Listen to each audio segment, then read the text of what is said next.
Hey guys, welcome to the first video for Chapter 21. Chapter 21 is titled The Life in the Industrial Age.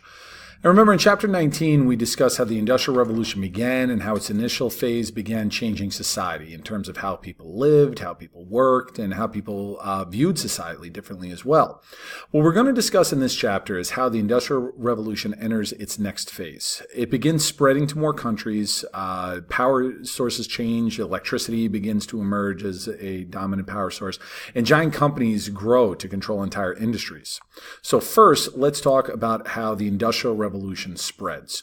Now, we also remember from Chapter 19 that Great Britain was the first country to industrialize, and therefore Britain was the earliest to gain the benefits.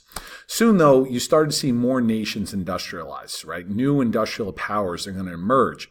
Britain at first wanted to protect its head start. Understandably, right, because they were making all the money from it, and they made rules that prevented the exporting of inventions and sometimes even the people who work there because they didn't want people stealing this information. Eventually, though, industrialization was going to spread. There was no way that it was going to stay only in Great Britain. And the first countries to industrialize were Germany, the United States, and France. So you look at the map here. Now, obviously, the United States is not on this, but I can kind of fill you in on where it would fit into it. So right here, the United Kingdom. Okay, Ireland at the time was a part of it. That is the cradle of Industrial Revolution, right? So we're talking Great Britain. This is where it starts. And you've got some of these industrial cities like Manchester and Yorkshire and so forth. Industrialized by the mid-1800s. You got France, you've got northwestern Europe here with Belgium and the Netherlands, and then you've got the German states. We'll talk a little bit more about why there is no real Germany or why the borders look different in a separate country. And then by the late 1800s, other countries like Italy, Austria-Hungary, Russia, and so forth, and the ones who were very weakly industrialized. Portugal and Spain, interestingly enough, actually took a while too, and then kind of southeastern Europe with Romania, Bulgaria, and the Ottoman Empire, Greece would have been a major part of that by that point as well. But first, for this one, we're really going to be talking about in here. Germany, France, okay, these areas in here. They quickly caught up to Britain because they actually had more resources than Britain. All right, the United States in particular. They had a lot more in the way of coal and iron and wood and so forth. They were bigger countries. And also they could follow Britain's example. They could kind of copy what Britain had already done. And by 1900, Germany had become Europe's largest industrial power, and the U.S. was the world's largest manufacturer. So as you can see, though, there is uneven development, right? Just by the color coding. These countries were industrialized by the mid-1800s, others by the later 1800s. Eastern and Southern Europe industrialized later in a slower rate than Western Europe.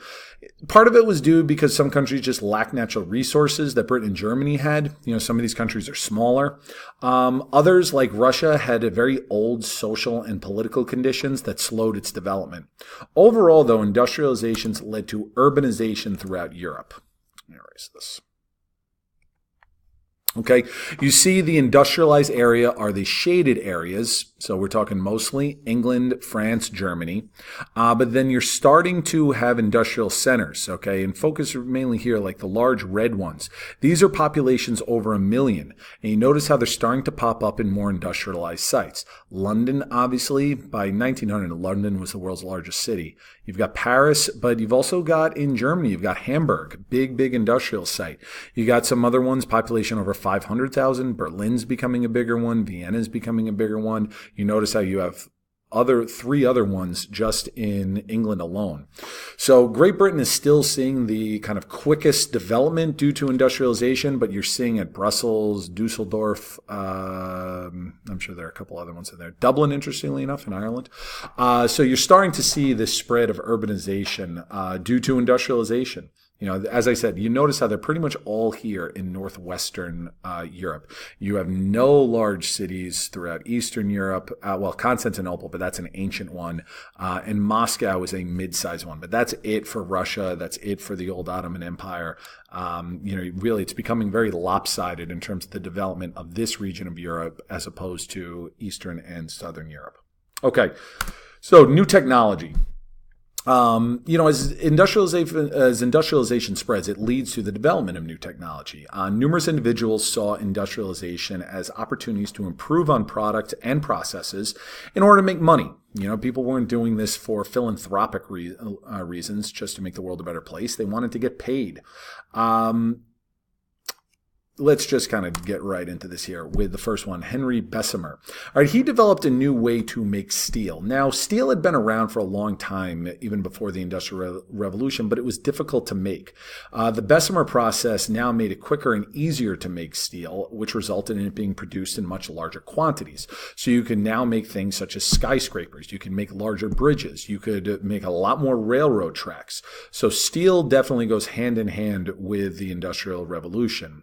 And remember, steel is different from iron. Iron is a naturally occurring element and substance. Steel is artificially made. It is made from iron. Also, chemistry is now kind of popping up. Science is being used to make all these new products. You have things such as aspirin. Aspirin obviously is for medical use. You have perfume that is more superficial use. But soap really combines hygiene and health. People were beginning to understand how keeping yourself clean could help prevent the spread of disease. We're going to talk more about that in the next video, but it's important to understand where it starts from. Probably the most significant use of chemistry at this time was with Alfred Nobel in 1866 when he invented dynamite. Now, Nobel was horrified by how his invention was eventually used to kill people in war, but he did make a fortune out of it. He got very, very wealthy, and he used some of that money to create the Nobel Peace Prize to kind of, make his guilt feel better about causing such a destructive weapon. Now, the use of electricity was still in its infancy, but was making huge strides during this period. You have, in 1831, Michael Faraday created the first simple electric motor and dynamo, which actually generated electricity and is still the basis for electric generators today. And a much better known name to American audiences would be Thomas Edison in 1879, when he patented the use of the first light bulb. Now, this had huge impacts as businesses and factories could remain open after dark. It really opened up nightlife in cities and so forth. It made the nighttime of cities just as important in the daytime. Also, you had new methods of production, and this led to increases in manufacturing. You had interchangeable parts. Now, this can be used in several different pieces of machinery, and it made assembly and repair of products much simpler. It doesn't have to be complicated stuff. Simple nuts and bolts that you can use in different parts of a machine in numerous factories. It makes things a lot easier. Also, the assembly line. The assembly line had tremendous impact on the production rate. Let me just move me out of the way so you can see the full picture. Rather than having just one or two people assemble a product from scratch, now several workers add parts to a product as it moves down the line. It made production faster and cheaper, which in turn lowered the price of goods. All right, I'm actually going to end it here. I'm going to break this section into two separate videos because this would be by itself a very long one. In the next one, we're going to get into some changes in transportation, communication, and then wrap up this section to talk about the changes in business.